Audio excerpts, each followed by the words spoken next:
Ikaapat na kabanata.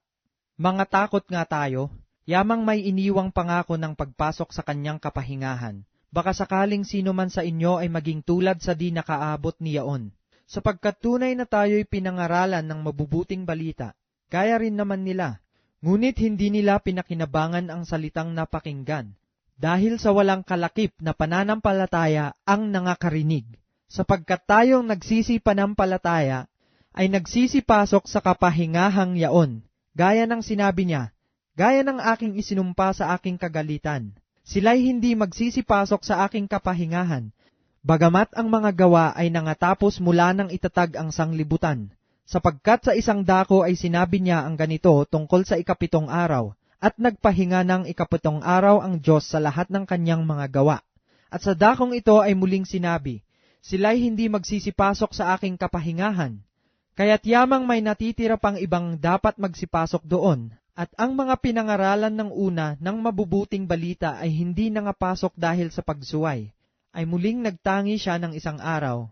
Ngayon, pagkatapos ng ilang panahon na sinabi sa mga awit ni David, ayon sa sinabi na ng una, ngayon, kung marinig ninyo ang kanyang tinig, huwag ninyong papagmatigasin ang inyong mga puso, sapagkat kung ibinigay sa kanila ni Josue ang kapahingahan, ay hindi na sana niya sasalitain pagkatapos ang ibang araw.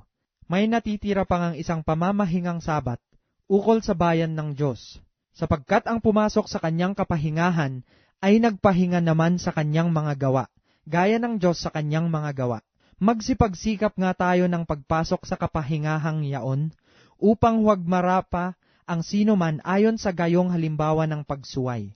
Sapagkat ang salita ng Diyos ay buhay, at mabisa, at matalas kaysa alinmang tabak na may dalawang talim, at bumabaon hanggang sa paghihiwalay ng kaluluwa at espiritu, ng mga kasukasuan at ng utak, at madaling kumilala ng mga pag-iisip at mga haka ng puso.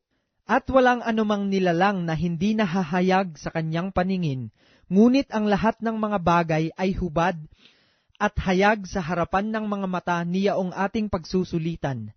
Yaman ngang tayo'y mayroong isang lubhang dakilang saserdote na pumasok sa kalangitan, si Jesus na anak ng Diyos, ay ingatan nating matibay ang ating pagkakakilala, sapagkat tayo'y walang isang dakilang saserdote na hindi maaaring mahabag sa ating kahinaan, kundi isa na tinukso sa lahat ng mga paraan, gaya rin naman natin gayon may walang kasalanan.